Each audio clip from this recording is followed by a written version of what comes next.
하나님 말씀 빌립보서 3장 12절 말씀입니다.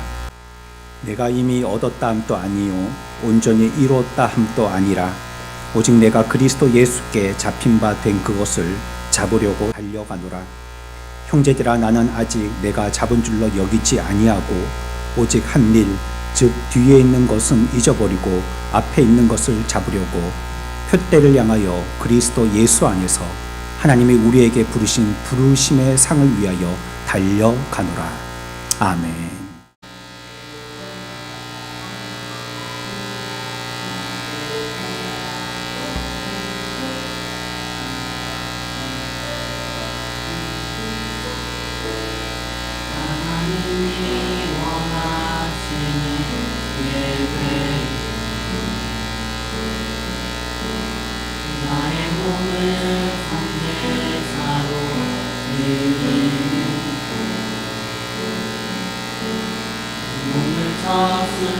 순종함으로 거룩하고 실망한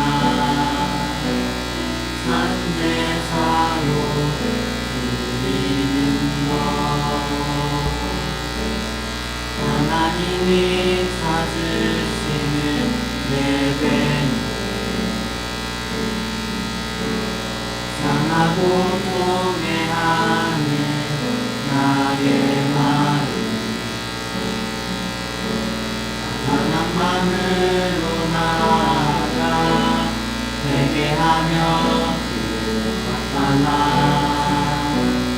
참된 열매 맺는 삶, 신령과 진리로 드리는 예배는 거듭난 생명으로 주님과 사귀는 삶, 주님을 더 알아가고 내 모든 것을 다하며 믿음으로 주님과 함께 걷는 것,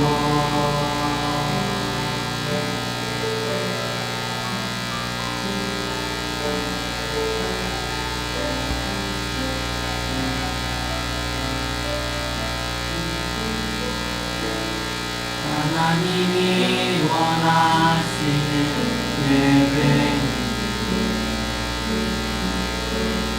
나의 몸을 상대사로 드리는 몸을 쳐 순종함으로 거룩하고 값으실 만한 산제사로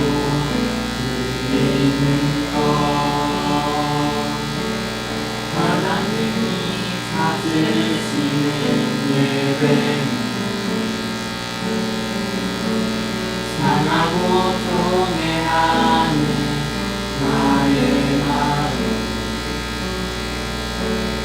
편안한 마음으로 나아가 회개하며 나타나 참된 열매 맺는 삶, 신령과 진리로 드리는 예배는 거듭난 생명으로 주님과 사귀는 삶,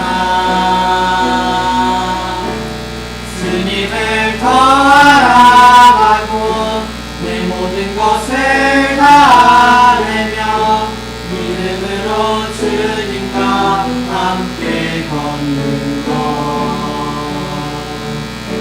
신령과 진리로 드리는 예배는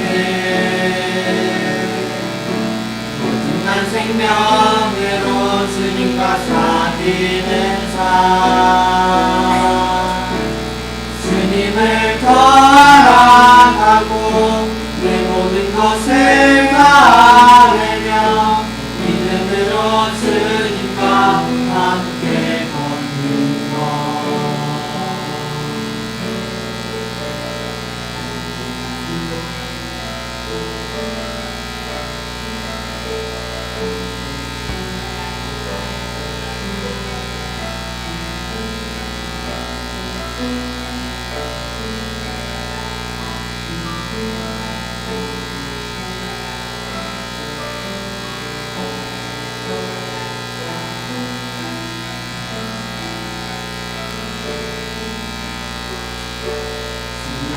진리로 드리는 예배는 오직만 생명으로 주님과 사귀는 삶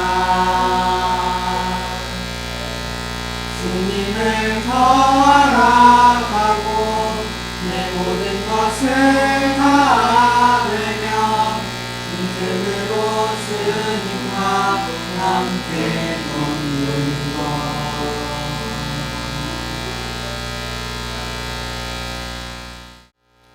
우리 바울 사도에 대해서 생각해 보는데 사도는 혹시 자기가 자기 스스로에 대해서 얘기할 때는 사도직이라든지 그 사도직에 대한 규정이나 이 권위를 설명할 이 경우처럼 꼭 필요한 이런 때를 외에는 개인적인 자기 얘기들을 잘 하지 않는 것을 봅니다. 이번에 우리가 읽었던 이 본문의 말씀도 마찬가지인데요. 자신의 어떤 상태나 자신의 상황을 설명하려고 자기 얘기를 하는 것이 아니라 기독교적인 삶의 어떤 그 방법론 그리고 영적인 삶 그리고 우리의 생활의 훈련 이런 것들을 얘기하려고 자기의 이야기를 장치하게 되는 것입니다. 사도는 특출한 출신, 특출한 재능, 특출한 교육, 특출한 회심 이런 것들이 있었고 또 독보적인 어떤 기적적인 삶을 살은 그런 사람으로 우리들이 그를 오해하는 경향이 있지만은 본문은 사도가 정해진 계획대로 산 사람이고 그리고 그의 삶이 늘 그와 같이 기적적인 삶의 연속도 아니었다라고 이렇게 얘기하고 있습니다. 그냥 보통의 사람과 같이요. 그냥 저와 여러분들과 같은 그런 사람이었다라고 얘기하는 것입니다. 그럼에도 바울은 무슨 일이 닥쳐도 상관이 없고 옥에 갇히든지 죽임을 당하든지 자족하기를 배웠다라고 얘기하고 있습니다. 바울이 이렇게 얘기하는 그 얘기들을 들을 때 우리들이 좀 참으로 놀라지 않을 수가 없습니다. 어떻게 보통을 추구하는 그런 사람임에도 불구하고 그의 입술에서 나오는 고백은 보통 사람과 같지 않은 이런 고백이 나올 수 있는가 하는 것 때문입니다.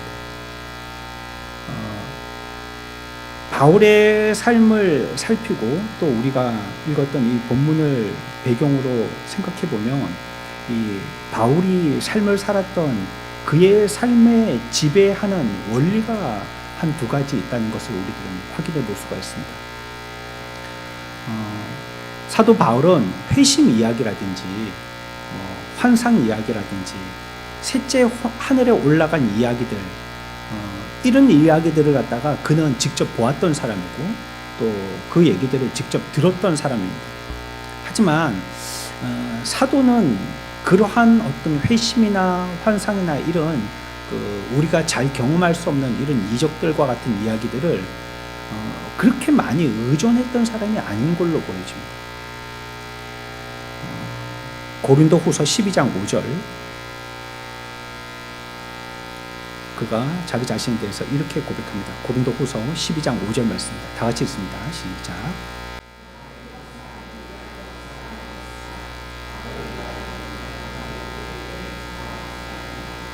아멘. 특출한 경험을 했지만 이런 것들을 자랑한다고요? 안 한다고요? 안 한다는 것입니다. 내가 특별한 경험을 하지만 다른 사람들이 하지 못했던 그런 경험을 내가 하긴 했지만 나는 이런 것 자랑하고 싶지 않다는 것. 그의 회심의 사건도 보십시오. 얼마나 특별합니까? 하나님의 음성을 듣고 원수된 사람들을 위하여서 헌신하고 더 많은 그리스도인들을 주님 앞으로 인도하기 위해서 자기의 생명을 바치는 완전히 그의 삶이 반대되어지는 삶을 살게 되지 않습니까? 이 놀라운 경험을 하고도 나 그거 자랑하지 않겠다는 거예요. 저 같으면 아마 그런 경험을 아주 놀랍게 했다면 다니면서 간증하고 다닐 겁니다. 누구나도 마찬가지겠죠. 근데 바울은 달랐어요. 그런 걸 자랑하지 않겠다는 거예요. 오히려 이러한 특출한 경험들, 이러한 특별한 그 이상들, 이런 것들을 그가 경험하긴 했지만 그는 아직 그의 몸에 육체의 가시를 지니고 있고 그걸 가지고 살고 있고요. 그렇기 때문에 자기가 가지고 있는 이 육체의 가시인 병약함이라든지 연약함, 또 삶의 어려움들, 오히려 나는 이런 것들을 자랑하겠다라고 얘기합니다. 전혀 우리들이 자랑스러워하고 싶지 않은, 오히려 숨기고 싶은 그걸 바울은 자랑하겠다라고 얘기하고 있는 것입니다. 그가 깨달은 것은 그와 같은 원리 때문입니다. 고린도후서 12장 10절에 보면요, 뭐라고 말씀하고 있죠? 같이 읽습니다. 시작.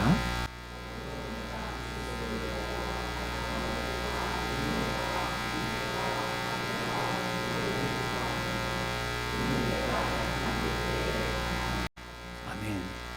강함의 그 방법을 터득했는데요. 어떻게 될 때 강해진다고요? 자기가 약할 때 강해지기 때문이라는 거예요. 그래서 이 바울의 인생의 배경은요, 이런 자기에게 주어진 특별한 경험들을 자랑하지 않기로 한 것이 그의 배경입니다. 그의 인생의 배경입니다. 그리고 오히려 나는 더 약해지려고 그러고 더 천한 데에 거하려고 그러고 오히려 그런 것들을 더 자랑하겠다라고 그의 인생의 배경으로 삼고 있는 것입니다. 그리고 바울은요, 어떤 일들이 있을 때요, 가만히 무릎 꿇고 앉아가지고 묵상하거나 하는 시간들을 보내느라고 시간을 허비하지 않았습니다.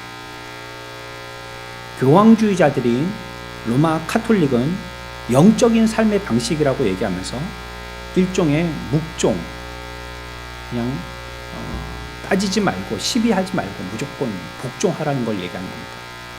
그리고 금요, 이런 것들을 주장하지만 바울이 얘기하는 것은 그런 것이 아니었었어요. 바울은 2장 12절에서 13절까지 해서요, 어떻게 살아야 할지를 알려주고 있는데요. 그러면서도 바울이 그의 인생의 삶의 배경으로 삼고 있는 또 한 가지의 원리인데요. 뭐라고 얘기하냐면요, 이렇게 얘기합니다. 우리 같이 읽습니다. 시작.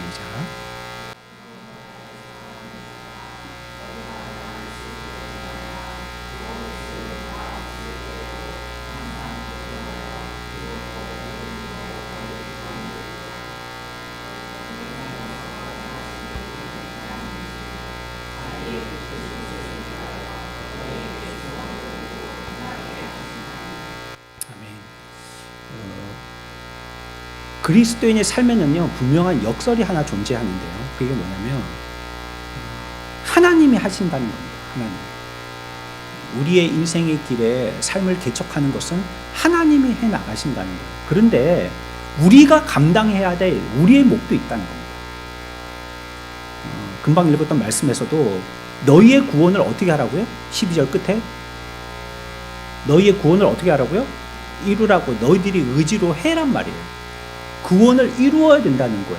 그렇지만 13절에 가서 처음에 너희 안에 행하시는 이는 누구시라고요? 하나님이시라는 거예요. 너희들이 해야 될 거는 하라는 거예요. 하나님의 은혜니까 가만히 앉아있으면, 우리가 지난주에 표현한 것처럼 택배 주문하고 집에 앉아있으면 새벽에 쿠팡에서 택배 딱 던져놓고 가듯이 하나님의 은혜가 주문서가 그대로 도착할 때를 앉아서 기다리는 게 그리스도인이 아니라는 거예요.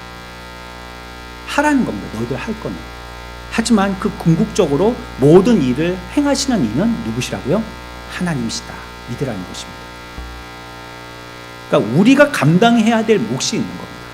물론 하나님이 해주셔야 될 것이 있는데 우리가 해야 될 것이 있다는 거예요. 1장 6절에서도요, 너희 안에 착한 일을 시작하시는 이가 그리스도 예수의 날까지 이루실 줄을 확신한다라고 얘기하고 있습니다. 그러니까 그 일을 시작하신 이가 분명히 존재하신다는 거예요. 그분이 주체자이세요. 시작하시는 이가 있으시다는 것입니다. 그러면서 이제 9절에 가서는 뭐라고 얘기하냐면요, 내가 기도하노라 너희 사랑을 지식과 모든 총명으로 점점 더 풍성하게 한다, 이렇게 얘기하고 있습니다. 내가 기도도 하고요, 그렇게 한다라고 얘기하고 있습니다. 이거 자기의 삶을 얘기하는 것이죠. 그러니까 우리가 예수 믿을 때에 여기에 대해서 조금 조심해야 되는데, 하나님이 해주시는 게 맞는데요, 그러나 하나님이 하시지만 내가 하는 것도 있어야 된다. 나는 아무것도 손해보지 않고 희생 헌신하지 않고 그냥 가만히만 있으면 하나님이 감나무 밑에서 입 벌리고 있으면 감 떨어지듯이 하나님이 똑똑 떨어뜨려 주시는 것만은 아니라는 것. 이것이 우리가 이 바울 사도를 보면 바울 사도의 인생의 배우와 같은 배경입니다. 그러니까 그는 어떤 특별한 어떤 경험들 이런 것들을 의지하지 않았다는 거예요. 오히려 뭘 자랑했다고요? 자기의 약함을 자랑했다는 거예요. 그리고 또한 하나님이 하시지만요. 그러나 자기도 해야 된다는 것. 그래서 자기의 삶을 결코 수동적인 자세로 취하지 않았다는 거예요.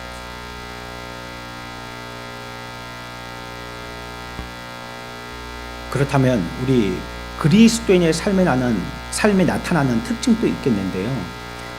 우리가 그리스도인이라면 우리의 삶에는 바울의 인생의 배경은 그런 배경으로 살았는데 그런 배경으로 살았던 바울과 같이 우리 모든 그리스도인들도 그리스도인으로서 이런 배경을 가지고 살 때에 이러한 특징이 나타난다라고 우리에게 얘기해 주시는 부분이 있어요.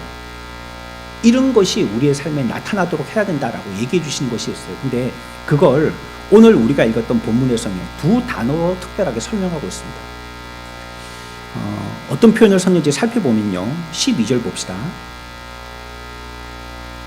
12절 같이 읽습니다. 시작.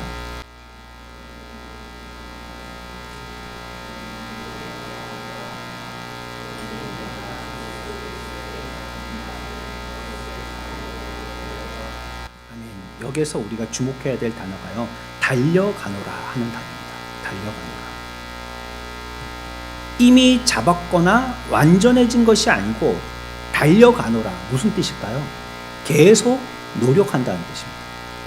계속 달려간다는 것, 쉬지 않고 노력해 나간다는 것입니다. 이 표현은 똑같이 반복되어서 사용되고 있죠. 14절 끝에도 14절도 같이 한번 읽어볼까요? 시작.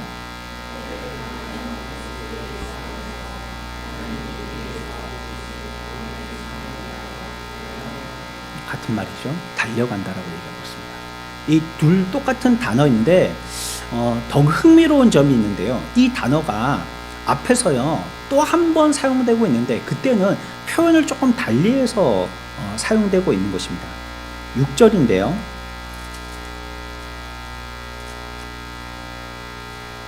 6절 우리 6절 여러분들 성경을 찾으시고요. 같이 한번 읽겠습니다. 시작.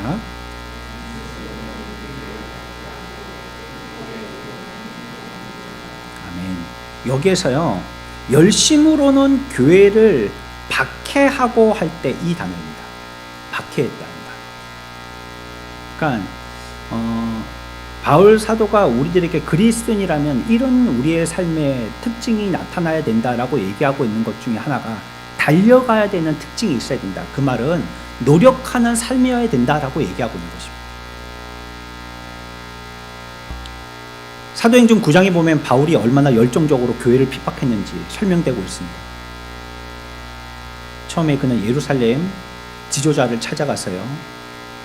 다메섹에 있는 그리스도인들을 박해할 수 있는 그런 고난, 그것이 이제 공적인 고난이 되겠죠. 공권력을 허락해달라고 요청을 받습니다. 내가 그리스도인을 아무리 잡거나 아무리 죽이더라도 그게 불법이 되지 않는 그런 공권력을 달라고 허락을 받습니다. 그리스도인을 너무나도 미워했고요. 그리스도인이라는 이름만 들어도 치를 떨어하면서 그로 인해서 피해본 것도 없으면서 어떻게든지 잡아 죽이려고 했고 그들의 무리를 어떻게든지 와해시키려고 애를 썼습니다. 그러한 자기의 노력과 수고를 절대 마다하지 않는다고 이렇게 표현하고 있거든요. 이 일에 자기의 사명을 걸은 것입니다. 그렇게 살기가 등등한 채 교회를 박해하고자 다메섹으로 가던 길에 그 길 가는 가운데에 주님을 만나게 되어진 것입니다. 그러니까 그의 열심이라는 것은 이와 같이 특심한 열심이었죠. 믿는 사람들을 잡아 죽이는데 이와 같이 열심한 사람은 없었단 말이에요. 그냥 출근 시간에 그냥 뭐 퇴근 시간에 시간 맞춰서 그냥 자기의 일이니까 업무적으로 일 처리하는 그런 게 아니었단 말이에요. 그러니까 어떻게든지 그들을 뿌리 뽑고 이 세상 가운데에 이단자들인 복음주의 그리스도인들을 완전히 처단시켜 버리겠다, 이런 사명을 가지고 눈에 불을 켜고 밤낮을 가리지 않았다는 겁니다. 그게 바울이 회심전의 모습입니다. 그게 그의 이전에 달려갔던 모습입니다. 그런데 이제 그리스도인들을 잡기 위해서 그토록 노력하고 쫓아다니고 샅샅이 뒤졌던 그의 삶이 이제 그리스도에게 잡힌 바 된 이후로는요, 그것을 오히려 잡기 위해서 달려가는 자가 됐다는 것입니다. 완전히 회심되어서 변화되어진 사람이 됐다는 것입니다. 그러니까 그리스도인인 이 바울의 이 표현은 그가 어떻게 살았는지 그의 삶의 모습을 얘기해 주는 것입니다. 멈추지 아니하고 끝까지 노력하는, 자기의 힘을 다해서 지나도록 애쓰는 그러한 삶이었다라고, 그렇게 노력하는 삶이었다라고 얘기하는 것입니다. 그러나 바울은 여기에 만족하지 않고요, 자신의 열심과 열의와 열정을 담아낼 또 다른 단어를 덧붙이게 되어져요. 그게 13절에 있는 단어인데요, 중반절에 보면 오직 한 일, 즉 뒤에 있는 것을 잊어버리고 앞에 있는 것을 어떻게 하려고요? 잡으려고 하고 있습니다. 잡다라고 얘기하고 있습니다. 잡으려고 한다는 것입니다. 이 표현은 앞에서 얘기했던 달려가노라 하는 12절 끝에 나오는 이 표현보다도요 훨씬 강한 표현입니다. 달려가노라보다도 더 강한 표현이 잡으려고 하노라라는 표현입니다. 이제 잡으려고 한다는 이 표현이 나올 때는 우리가 머리에 어떤 그림을 떠올려야 되냐면요, 스포츠 경기를 떠올려야 돼요.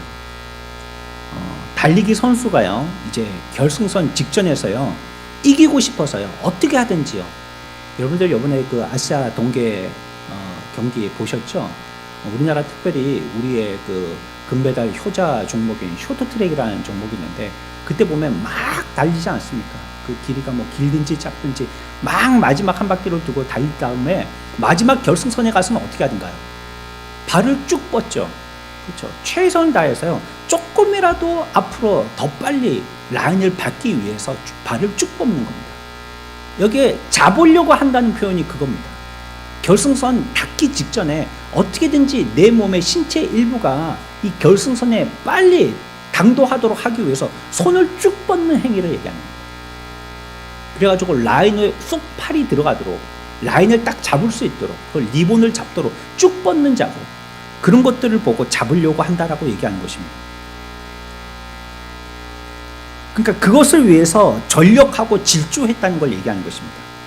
그러니까 이를 위해서 한 번으로 그치는 것이 아니고 하고 자꾸 하였던 그러한 달리고 또 달렸던 모습을 보여주고 있는 것이죠. 이전에 교회를 핍박하고 박해할 때 쏟았던 힘을 여기에다가 이제 온전히 다 쏟았다라고 얘기하고 있는 것이에요. 그래서 사도는요, 나의 삶이 그랬고 이것이 우리의 생활의 영적인 기준이 되었으면 하면서 우리들에게 얘기하기를, 그리스도인들이라면 누구든지 이와 같아야 된다면 어떻게 해야 된다고요? 달려가는 자가 돼야 되고 또 잡는 자가 돼야 된다. 그 자리에 머물러 있어서 그냥 어떻게든지 하나님의 은혜 주셔서 그냥 경사지에 저절로 미끄러져 내려오듯이 그냥 우리의 구원 생활이 저절로 될 거라고 생각하고 가만히 안주하고 있어서는 안 되고, 달려가는 자가 돼야 되고 잡으려고 애쓰는 자가 돼야 된다는 겁니다. 노력하는 자가 돼야 된다는 겁니다. 우리는 무언가에 정신이 쏙 빠져본 경험이 있습니다. 그런데 우리의 그와 같은 열의가 그리스도의 최종적인 목표를 향하여서 하고 있느냐 하는 것입니다. 지금 또 그때와 같은 그 열정을 가지고 내 마음과 정신을 쏙 기울여서 그때 그와 같이 열정적으로 했던 그 일들을 지금 또 동일한 마음과 태도를 가지고 하고 있느냐는 것이에요. 바울은 그랬기 때문에요, 1장 21절에서 이렇게 얘기합니다. 우리 같이 한번 읽어봅니다. 빌립보서 1장 21절 말씀입니다. 시작.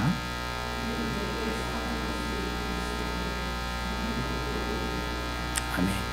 그러니까 어떻게 해서 이런 말을 할 수가 있겠습니까? 누구든지 살려고 발부둥 치는데 바울은 뭐라고 얘기하냐면 죽는 것도 괜찮다는 거예요. 죽는 것도. 왜겠습니까? 그에게는 그리스도가 모든 것이기 때문이었고요. 여기에 대한 확신과 자신감이 있었기 때문에 이렇게 단언할 수 있는 것입니다. 내가 내 모든 것들을 쏟아부어서 달려가고 잡으려고 하는 최종 목표가 그리스도이기 때문에요. 나는 그를 위해서 그 표대를 향해서 그것이 나의 목표 지점이 되었고 내 꼬린 지점이 되었기 때문에 그것을 내가 얻게 되어진다면 죽는 것도 개의치 않겠다는 거예요. 죽는 게 무슨 큰 대수냐는 거죠. 그게 무슨 큰 일이냐는 거예요. 그 목적지에만 도달할 수 있다면 내가 힘쓰고 노력하겠다. 최선을 다해보겠다. 내가 가지고 있는 모든 영혼의 힘을 다 쏟아서 그 목적지에 도달해보겠다. 그러기 위해서 나는 달려가겠다. 잡겠다라고 얘기하고 있는 것입니다. 우리들도 그래야 되지 않겠습니까? 우리들도 바울과 같이 바울이 그리스도를 목표하였던 것처럼 그리스도가 그의 목적이 되어서요 죽는 것도 유익하다라고 얘기했던 것처럼 우리들의 삶도 그분이 우리의 삶의 목적이 되어야 되지 않겠습니까? 우리의 목표 지점이고 우리의 꼬린 지점이 되어야 되지 않겠어요? 우리는 그런 목표를 가지고 그 목표 도달을 위해서 끊임없이 사도가 했던 노력을 기울이면서 살아야 되는 것이에요. 그런 삶을 우리들은 살아야 하는 것입니다.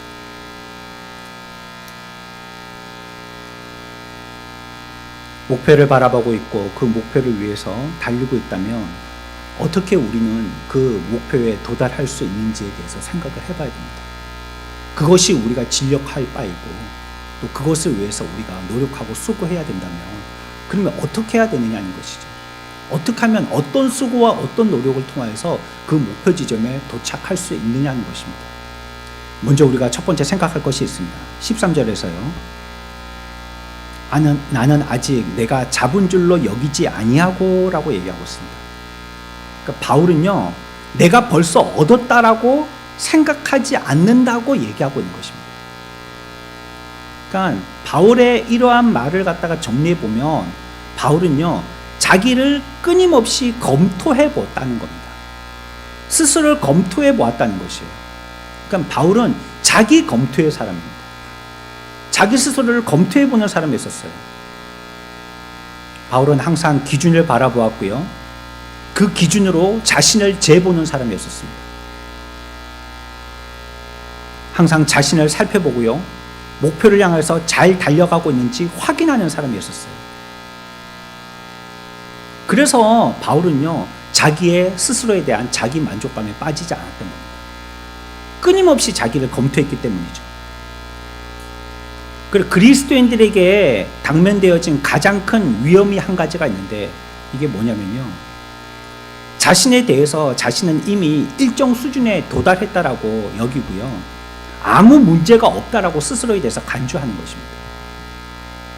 나는 이미 어느 목표의 선까지 들어갔다라고 생각하는 거예요.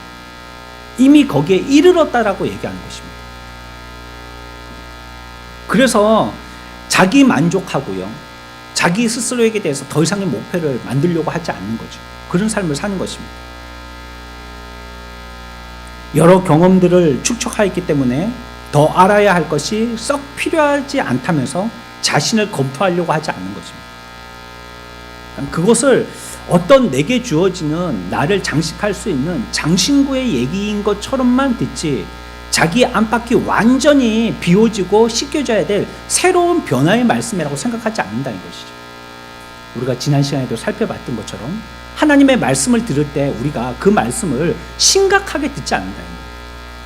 롯의 가족들과 같이 그냥 한마디 해주는 교훈이라든지 이 세상에 사회성을 길러나가는 한 그리스도인으로서 어떻게 살아가야 하는 삶의 방식 정도로만 생각하지 내가 이 말씀으로 오늘 죽고 사느냐 이렇게 생각하지 않는다는 거예요. 아유 이번에 이 말씀 뭐 지나가도 다음 주에 또 들으면 되는 것이고 뭐 아니 우리 교회의 말씀만 말씀인가 뭐 유튜브 찾아보면 쏟아져 홍수를 이루고 있는 게 말씀인데 더 설교 잘하시는 분도 있고 뭐 국제적으로도 보면 얼마나 유명한 설교가들이 많은데 오늘 이 말씀 내가 딴 생각하고 좀 못 들었더라도 다음에 또 기회가 있어. 우리 스스로 그렇게 여기고 지나갈 때가 많다는 거예요. 이게 절제철명에 내게 있는 마지막 기회라고 여긴다든지 이 말씀이 아니면 곧 주게 된 것처럼 그렇게 여기지 않는다는 거예요. 자기 검토가 없는 삶이 되겠죠. 우리들은 우리 스스로에 대해서 얼마나 자기 검토를 하고 있는지 스스로를 직시해 봐야 됩니다. 내게 주신 사건들과 상황들을 통해서 나의 약점을 살펴야 되고 또 솔직하고 정직하게 자기 자신의 약점들을 인정해야 합니다. 자기가 잘못하고 있고 이 부분에서는 지금 어긋난 길로 가고 있다는 것을 고백해야 된다는 거예요. 우리는 지난 목자 MT 때 바울이 제시했던 리더십의 긍정적인 면하고 또 부정적인 면을 살펴보았습니다. 부정적인 면이 있다면요, 속임수, 아첨, 탐욕, 권위주의 이런 것들을 제시하고 있는데 우리에게 어떤 부분이 내게 해당되는 것인지 고백해 보라고 했습니다. 그리고 긍정적인 부분도 마찬가지입니다. 나는 어떤 부분이 바울이 제시한 리더십의 긍정적인 부분이 있는지도 고백해 보라고 얘기했습니다. 우리가 이렇게 내 속에 그런 것들이 있음을 찾아보고요, 확인하는 검토의 작업이 필요한 것입니다. 우리에게는 이런 시간이 꼭 필요해요. 그래서 말씀을 큐티도 해보는 것이에요. 큐티의 백미는 뭡니까? 삶의 적용이죠. 자기가 이 말씀과 비추어서 어떤 삶을 살고 있는지 비교해 보는 것입니다. 설교는요, 일방적으로 여러분들이 앉아서 듣는 입장에 있지만 큐티는 여러분들이 뇌를 계속 움직이게 해서요, 생각해보고 자기의 삶에 또 떠올리는 대로 적용해보고 이런 노력들이 필요한 것이거든요. 이런 자기 검토가 필요한 것입니다. 우리가 그리스도인이라면 그리스도인의 특징으로서 우리의 삶에 나타나야 되는 것은 자기 검토입니다. 스스로를 됐다라고 스스로에게 대해서 명예를 주지 않는 거예요. 나는 여전히 부족한 존재라고 생각하는 겁니다. 확인해 봐야 되고 내 기준은 명확한지 스스로가 자꾸 그것을 주목하여 가고 있는지를 살펴봐야 된다는 거예요. 나는 그 길을 가고 있는지, 지금 바로 가고 있는지, 똑바로 가고 있는지, 아니면 사이비처럼 이상하게 가고 있는지, 이단처럼 잘 가다가 끝으로 잘못 가고 있는지, 알아봐야 된다는 것이죠. 두 번째, 그리스도인으로서 우리가 가져야 할 그리스도인의 특징이라면 13절에 또 얘기하고 있는데 오직 한 일, 이렇게 얘기하고 있습니다. 오직 한 일, 뒤에 있는 것을 잊어버리고 앞에 있는 것을 잡으려고 한다라고 얘기하고 있습니다. 달리기 선수들이요, 주변 경치에 눈 돌리지 않습니다. 이제 좀 있으면 이제 경칩이죠. 개구리가 잠에서 깨어난다는. 그래서 따뜻한 바람이 불기 시작했고요. 이제 이렇게 비가 한번 내렸다가 다음에 또 내렸다가 이렇게 되면 자꾸 봄이 가까워지는 것이겠죠. 봄이 되면 각 지방마다요, 만발한 꽃들을 배경으로 마라톤 대회 같은 거 개최하는 것들을 봅니다. 그런데 그거 마라톤 대회 같은 거 할 때 뭐 중계 방송 해주면 보는 시청자들은 야, 꽃이 예쁘네, 그리고 옆에 와서 같이 응원해주는 사람들도 야, 이렇게 멋진 풍경이 있네 하고 풍경을 감상하지만요, 정작 달리기 선수들은 풍경을 보지 못합니다. 오직 그들은 승리에만 집중해야 하기 때문이에요. 옆에 여기 벚꽃이 피었는지 개나리가 피었는지 진달래가 피었는지 그것이 눈에 들어오는 것이 아니고요, 그들의 눈에는요, 오로지 결승선만 보이는 거예요. 그리스도인도 그래야 되죠. 그래서 오늘 13절에서 또 한 가지 우리 그리스도인들의 특징 가운데 한 가지를 얘기한다면 그것은 바로 집중하는 겁니다. 집중하는 거. 우리가 산만하면 안 돼요. 성공적인 리더라 해도요, 어떤 사람들에게는 인기가 없는 그런 결정을 해야 될 때가 있습니다. 그러나 그렇게 하지 않고는요, 그 외에 다른 사람들로부터 존경을 계속 유지하기가 어려운 것입니다. 그러니까 모든 사람들을 만족시키기 위해서 우리의 신경이 분산되어지면 전체 성공을 거두지 못한다는 거예요. 교회는 서비스 해주는 데가 아닙니다.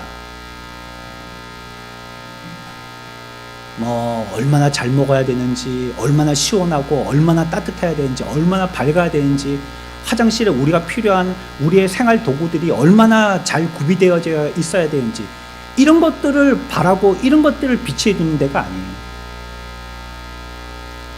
교회에서는 서비스 받으려고 해서도 안 되고, 서비스 하는 게 모든 사람들에게 당연히 해줘야 될 일처럼 그렇게 해서도 안 되는 거예요. 모든 사람들에게 이와 같이 다시 한번 찾아오게 하는 그런 어떤 업장, 점포처럼 그렇게 하다 보면 전체를 성공하게 하는 데는 실수하게 된다는 거예요. 분산하면 안 돼요. 우리의 주의를 집중해야 되는 것입니다. 두리번거리지 말고 이런저런 것들에 한눈 팔지 말아야 되는 거예요. 마리아는 어떻게 했습니까? 예수님이 오셨을 때에 예수님께만 집중했습니다. 비록 욕은 들었지만, 자기 누에게 욕은 들었지만, 그러나 자기의 참 손님인 예수님에게 집중했어요. 근데 마르다는 어떻게 했습니까? 이 일 저 일 하느라고 분주 복잡해서 정말 대접해야 될 참 손님인 예수님에게는 집중을 못한 것입니다. 우리는 결심만 있고 실천하지 못하는 경우가 대부분입니다. 하지만 사도는요, 오직 한 일에 집중해야 된다라고 얘기하고 있는 것입니다. 바울의 위대하고 훌륭한 점이 무엇입니까? 그러한 삶을 규칙적으로 하고 계속 했다는 것입니다. 아무 훈련 없이 그리스도인의 삶을 살 수가 없습니다. 우리들은 시간 분배도 잘해야 되고요, 체력 안배도 잘해야 되고요, 기분 조절도 잘해야 돼요. 그렇지 않으면 반드시 곤란에 빠지게 되어집니다. 믿음에서 진력하고 우리가 목적으로 해야 될, 목표로 해야 될 그 한 가지의 주안점을 두고 여기에 매진해 나가야지, 그리고는 다른 것들은 조금 손해보더라도 손해인 줄 아닌 줄 여겨야 되죠. 그렇지 않으면 우리의 구원을 이루기가 힘들다는 것이. 특히 바울은요, 오직 한 일, 거기에 매진하겠다고 한 것이에요. 이를 위해서 자기의 전심전력을 투자하겠다고 한 것, 노력하겠다고 한 것입니다. 모든 일을 여기에다가 초점을 맞췄다라고 얘기하는 것입니다. 세 번째, 우리가 이 본문에서 그리스도인의 삶의 특징을 찾아볼 수 있는데요, 금방 읽었던 13절에 보면 오직 한 일, 그 뒤에 보면 뒤에 있는 것을 잊어버리고 라고 얘기하고 있습니다.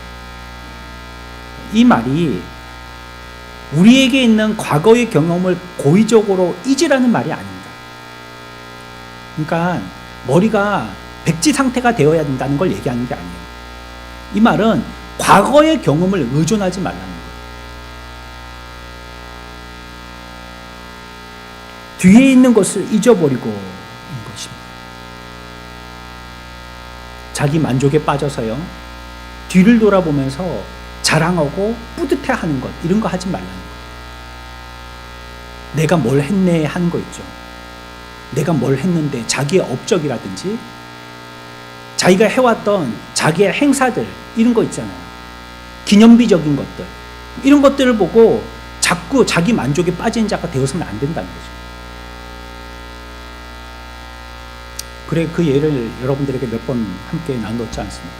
어떤 목사가 한 교회 부임회 갔는데 그 교회 한가운데 피아노가 있어서요, 그 부임회 간 새로운 목사가 이 피아노를 치워야 되겠는데 이 피아노를 여기서 아주 세력이 있는 한 분이 헌금을 하셔가지고요, 아무도 치우지 못한다는 거예요. 전임 목사님 누구든지 이 한가운데 있는 피아노를 갖다가 단상 밑으로 내리지를 아무도 못했다는 거예요. 그래서 그 목사님이 꾀를 썼다고 그랬죠. 한 주에 1cm씩 치웠다는 거예요. 1cm씩, 1cm, 1cm. 그게 결국은 내리고 말았다는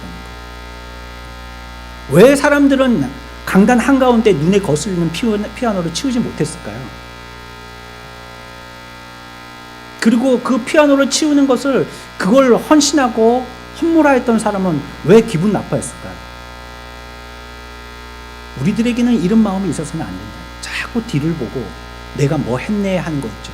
자기의 업적을 드러내려고 하고 자랑스러워 생각하는 거 있죠. 달리기 선수는 금방 얘기했지만 바울은 자기를 달리기 선수에 빗대어서 설명하고 달려가고 있다라고 얘기하고 잡으려고 노력하고 있다라고 이렇게 그림을 그려서 우리들에게 묘사하고 있는데, 달리기 선수는요, 달려가면서요, 계속 뒤를 돌아보는 사람이 아닙니다. 얼마나 출발점에서 멀어졌는지 뒤를 돌아보는 사람이 아니에요. 얼마나 멀어졌지? 얼마나 멀어졌지? 우리 그거는요, 유람선 타고 배 뒤에 앉아서나 보는 구경입니다. 얼마나 항구에서 멀어졌지 하는 거예요.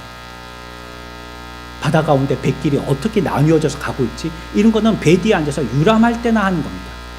그러니까 달리기 선수는 절대 달릴 때 출발점에서 얼마나 멀어질지 보지 않는다는 거예요. 달리기 선수는 뭘 봅니까? 출발선을 보는 게 아니고 꼬린 지점을 보는 사람. 내가 꼬린 지점을 향해서 얼마나 가까이 가고 있지? 얼마나 가까이 가고 있지? 이걸 보는 사람이지 출발점에서 얼마나 멀어졌지를 보는 사람이 아니라는 거예요. 이게 바울이 우리들에게 얘기하는 것이 그거죠. 과거에 했던 뒤의 일들은 잊어버리라는 것입니다. 물론 뒤를 돌아보아서요, 꼭 필요한 경우도 있어요. 놓치면 안 될 경우도 있죠. 등산할 때 같은 때입니다. 등산 중에 잠시 바위에 앉아가지고요, 산 아래를 내려다보면 기분이 좋죠. 와, 내가 이만큼이나 올라왔구나. 아직 정상까지 아득해 보이긴 하지만 올라온 걸 보니까 이렇게나, 와, 내가 출발했던 저기 주차장 보니까 차가 막 코딱지만 하고 이렇게나 많이 올라왔구나. 그런 걸 보면 우리가 상쾌하고요, 기분 좋아하기도 하죠. 하지만 뒤를 돌아보면서 앞으로 빠르게 또 앞으로 안전하게 전진하지는 못합니다. 뒤를 돌아볼 때는 반드시 주춤하게 되어 있고요, 뒤를 보게 되어지면 삐틀거리게 되어 있고요, 뒤를 돌아보게 되면 전진하지 못하게 되는 겁니다. 자기 간증을 반복하는 것이 듣는 이들에게는 좋을지 몰라도요, 본인에게는 해로운 이유가 이런 데 있는 것입니다. 뒤에 있는 것을 잊어버려야 합니다. 여러분들, 설사 여러분들이 옳은 일을 했다 할지라도 자기 만족에 빠져서 뒤를 돌아보지 마십시오. 여러분이 하나님 앞에서 자랑스러울 만한 큰 일을 했다 할지라도, 그 큰 희생을 치렀다 할지라도 이거 잊어버려야 합니다.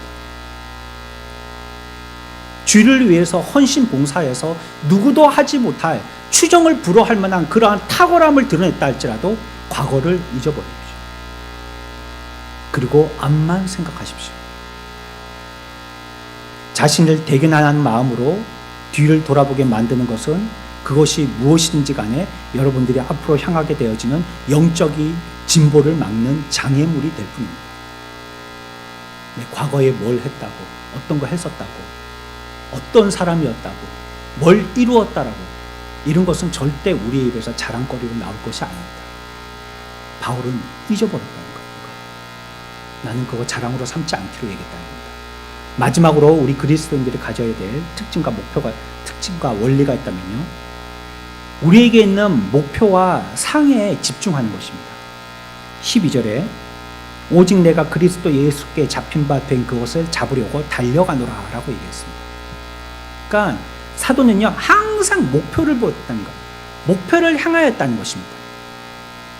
그러니까 계속 앞을 보다 보니까요, 뒤를 볼 여지가 없는 거죠. 앞을 계속 주목하는 사람이 뒤를 어떻게 보겠어요? 앞만 보고 있는데. 목표를 바라보는 사람은요, 우월감을 가지려고요, 남들과 비교하고 그런 거 하지 않습니다. 앞을 보고 있는 사람이기 때문이죠. 자꾸 비교해서 다른 사람들보다 내가 어떤가, 더 나은가, 못한가, 더 나은 대접을 받고 있는가, 못한 대접을 받고 있는가, 저 사람보다 내가 좀 더 서비스를 잘 받고 있는가, 서비스를 못 받고 지금 천대받고 있는가, 이런 거 비교하지 않는다는 거예요. 왜냐하면 그의 목표는 그런 게 아니기 때문에, 옆이 목표가 아니고 앞이 목표이기 때문이라는 거예요. 그러니까 그의 삶에서는요, 자기의 부족을 알게 되어지고 자꾸 자기를 살피게 되어지고요. 그러니까 내가 못났고 내가 부족하고 내가 연약하다는 걸 알기 때문에요, 시기할 것도 없고요, 질투할 것도 없는 겁니다. 내가 제일 못하는데 누구를 시기하고 누구를 질투한다는 거예요. 나도 제법 한다고 생각할 때 옆에 있는 사람하고 시기하고 질투하는 것이지, 내가 못한다라고 내가 가장 바닥이라고 생각하면 시기 질투할 게 없습니다. 뒤를 돌아볼 생각도 하지 않는 것이죠. 사도는요, 목표에서 눈을 떼지 않은 것입니다. 저는 이 말씀을 준비하면서 이 참 바울의 삶을 우리는 따라갈 수 있는가 하는 너무 그 이상과 우리의 현실의 차이를 많이 느꼈습니다. 우리가 이 세상 예수 믿는데 우리도 예수 믿는 사람이고 바울도 주를 시인하고 따르는 자인데 우리는 어떻게 이렇게 큰 차이가 나는가? 이건 역사책에 그냥 갇혀있는 인물과 같고 과거의 어떤 위대한 위인에 대해서 얘기하는 것 같지 우리하고는 전혀 다른 사람 같단 말이에요. 그래서 처음에 말씀드린 것처럼요, 바울은 자기 얘기를 잘 하지 않았어요. 그렇기 때문에 그냥 교리나 원리들을 설명하지 자기 얘기를 잘 하지 않았지만 오늘 이 본문에 와서는 그 얘기를 해야지만 여기에 숨겨져 있는 그리스도인의 특징에 대해서 설명할 수 있기 때문에 자기를 빗대어서 얘기한 것입니다. 자기 자랑하려고 한 게 아니에요. 난 뭐 뒤를 돌아보지 않는다, 달려간다, 잡으려고 한다, 나 잘하지, 나를 본받으라, 그런 의미로 한 게 아니라는 거예요. 오늘날 저와 여러분들의 삶은 어떻습니까? 참된 그리스도인의 특징을 갖고 있습니까? 우리들은 참 그리스도인이라고 할 수 있습니까? 오늘 저와 여러분들이 이 시간에 온 것은 예수를 좀 더 잘 믿기 위해서 오셨을 것입니다. 근데 저는 오늘 말씀을 준비하면서 예수를 이제 믿기 위해서 시작해야 되겠다라는 생각을 가지고 섰습니다. 우리가 이 기본과 이 특징이 없다면 참된 그리스도인이 아니라고 할 수밖에 없는 거죠. 우리가 모두 스스로를 갖다가 그리스도인이라고 인정하고 대우해 주지만 사실 우리는 참 믿지 않는, 우리는 이 시대의 불신자 중에 불신자라고 고백할 수밖에 없는 것이죠. 여러분, 죄로 가득 차 있는 이 주변의 세상과 자신을 비교하지 마십시오. 그리고 자기보다 뒤처져 있는 다른 그리스도인들과 비교하지 마십시오. 여러분들의 목표는 뭡니까? 어디를 바라보고 있는 겁니까, 지금? 그리고 여러분들이 지금 한 게 그거 수고라고 할 수 있는 것입니까? 바울은 죽어도 그게 유익하다라고 얘기했는데 우리는 정말로 죽으면서 하나님 앞에 헌신하고 노력하고 달려가고 있느냐. 이게 저를 따르라는 말 같으면 제가 부끄러워서 이 얘기 못할 겁니다. 근데 저도 따라야 할 길이기 때문에 말씀드리는 겁니다. 우리가 예수 믿을 때 얼마나 편식합니까? 할 만한 거 골라서 먹고 하기 싫은 거는 못 본 척하고 뒤로 밀지 않습니까? 바울은 그렇게 하면서 편식주의 예수쟁이가 되지 않았다는 거예요. 내가 목표를 향해서 달려간다면 그런 것 아무리 나에게 손해를 끼친다 할지라도 감수한다는 거예요. 그와 같이 되고 그와 영원히 함께하도록 부름받고 사로잡힌 바가 된 것이 바로 우리들이라고 얘기하고 있습니다. 나는 그리스도 안에 있는 사람이고 온전케 될 사람들입니다. 이것이 나의 목표고 나는 그리스도를 본받아야 할 사람인 것입니다. 이것이 우리의 삶에 대한 태도인 것입니다. 바울은요, 그래서요, 자기에게 있는 목표와 상에 집중하고 여기에 시선을 일치시켰다는 것. 다른 거 자꾸 쳐다보지 않았다는 것입니다. 바울은요, 뒤의 것을 잊어버렸다는 것. 나는 이제부터 시작한다라고 생각하고 뒤에 내가 했던 그런 나의 만족, 이런 것들 염두에 두지 않았다는 것입니다. 바울은요, 오직 한 일에만 마음을 쏟고요, 여기에만 집중했다는 것이에요.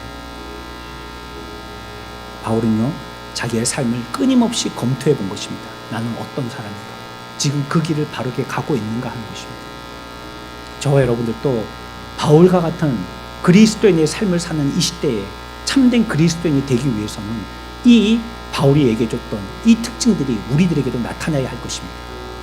우리의 삶을 통하여서도 참된 그리스도인이 되기 위해서 이 목표, 이 목적을 달성하기 위해서 우리에게 주어지신 이 한 인생을 주를 위해서 헌신할 수 있고 주를 끝까지 붙잡는 참된 그리스도인의 삶을 사는 저와 여러분들의 삶들이 되시기를 축원합니다.